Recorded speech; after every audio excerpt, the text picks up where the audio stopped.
Hi, this is aldehyde ketone lecture 5.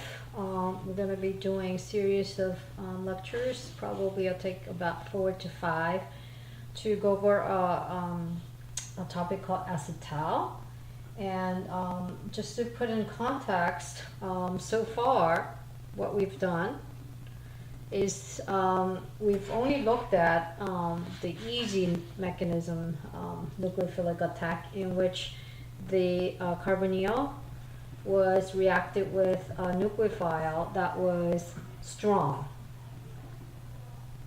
correct? So we looked at cyanide, anion, we looked at Grignard, we looked at hydrides, we looked at Wittig reagents, in which that was also a carbon strong nucleophile. So in these reactions, what happened was the nucleophile easily added to the carbon of the carbonyl. It made an alkoxide, and then we used a secondary step reacting with acid to get the product. So that was the final product. All right. So now what we're ready to do is look at moderate nucleophiles.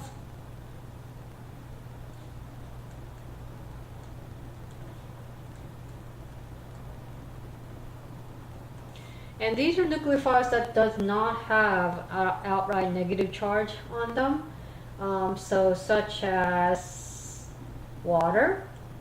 So here's an oxygen with a lone pair, so it is nucleophilic, but it's not as strong as OH minus, for example. All right, and alcohols and amines are the ones that we're going to look at. All right. So remember from a couple lectures back, whenever we are going to use moderate nucleophiles, we needed to do something first in order for this weak nucleophiles to be able to add the carbonyl, and that was to add. So we need an acid catalyst in these, using these moderate nucleophiles, and the reason for that is because these nucleophiles are not that strong, we needed to protonate it first with an acid catalyst, because this protonated form of carbonyl caused this carbon to be a lot more electrophilic than a normal carbonyl. So the reason for doing the first step of protonating it is to make the carbon of carbonyl more electrophilic.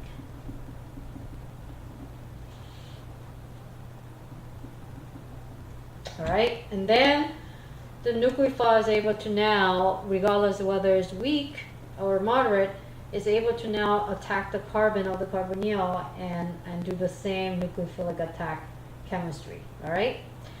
So we're going to look at a couple of these weak nucleophiles. First one is water as a nucleophile, and what happens with the carbonyl and water with the acid catalyst is that water does add, 2 moles of water does add, and this type of compounds are called chem diols, or actually your book calls it hydrates. And the problem with this is that the equilibrium exists entirely to the left. In other words, when you react carbonyl group with water in presence of acid, as soon as the chem diols form, it goes right back to carbonyl, because the carbonyl is the more stable. This is not stable to be able to isolate it. Okay, the only exceptions for this general rule is the formaldehyde, in which there's a H on both sides. In that case, the chem diols are stable, so you could isolate those, but basically all the other examples of aldehydes and ketones do not do this reaction. So Gemdal's synthesis of this is not very useful because you can't isolate it, but you kind of see the chemistry in that with an acid catalyst you could add water to the carbonyl. All right. The more useful, synthetically useful reaction is the addition of alcohol,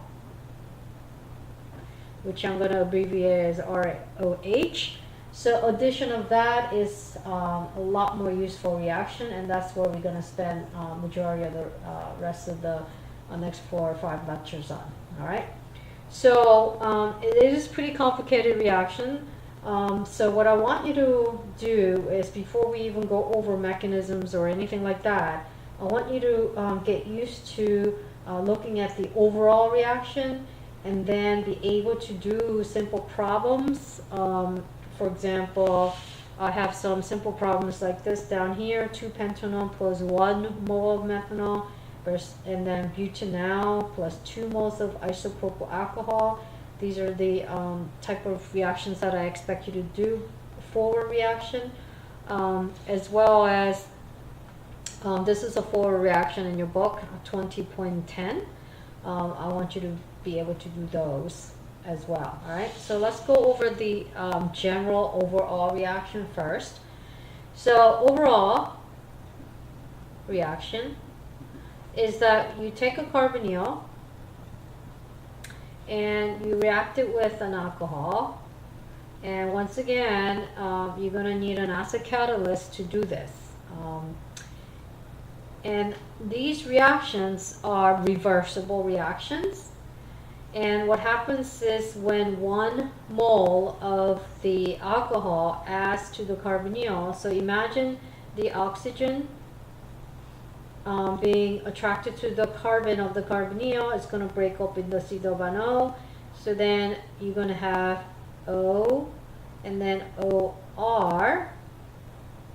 And this was, remember, we have to protonate it like we said, we talked about here. Acetal bond O is protonated.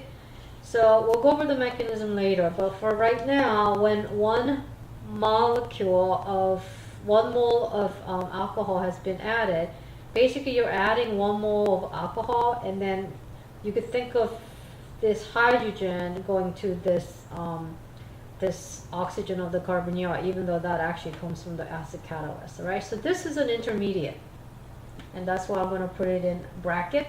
And these are called hemi-acetal. Hemi meaning like half. All right, and it turns out that most hemiacetals are not stable and hard to isolate. I say most because there is an exception to this, and which we'll go over later. All right, now how do you know if you have a hemiacetal or not?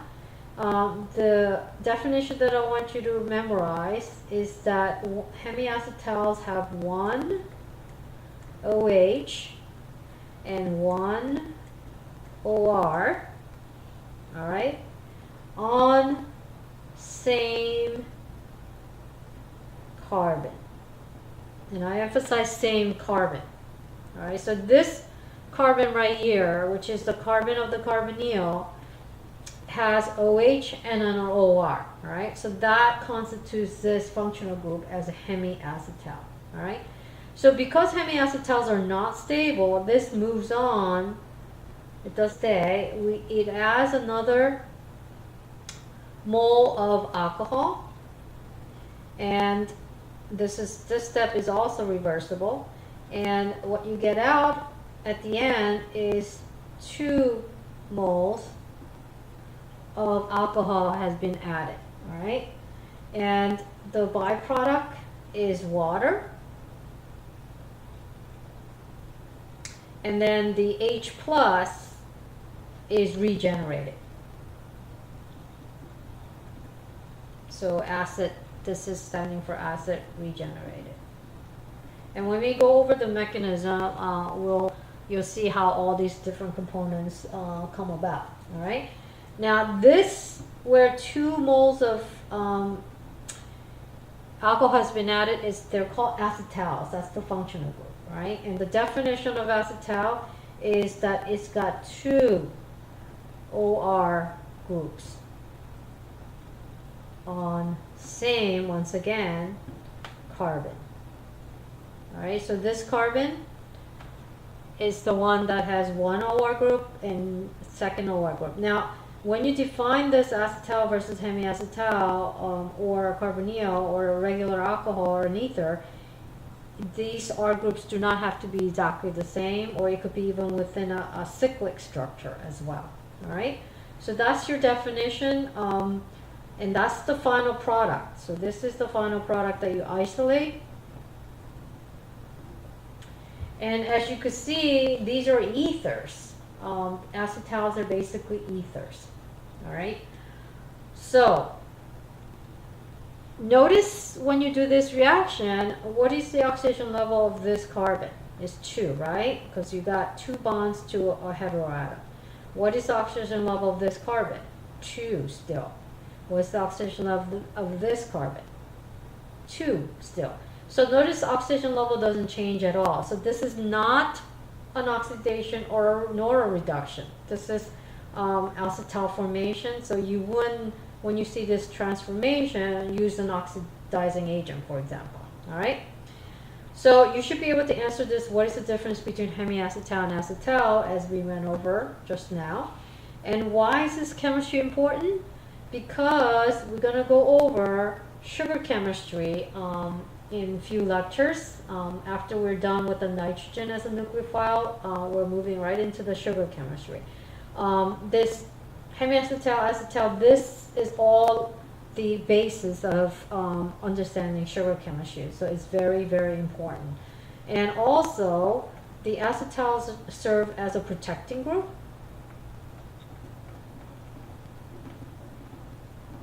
For aldehydes and ketones, and that's another reason why it's important, and these things will become clear in the future. All right, so you should be able to answer these questions. Which of the following is hemiacetal or acetal or neither? So I want you to take a look at it for a few minutes and tell me what you think. So in order to answer this question, remember the definition of hemiacetal and acetal. So let's take a look at this one. It's which of the carbon has both OH and OR on the same carbon? None of them do, right? Notice this one. I'm going to try to finish that up, finish this lecture up in a few minutes. Notice this carbon has the OR, but this carbon is the one on OH. So none of the carbon has both OH and an OR on the same carbon. So this would be neither. Here, this carbon has one OH and one OR. So this would be hemiacetal.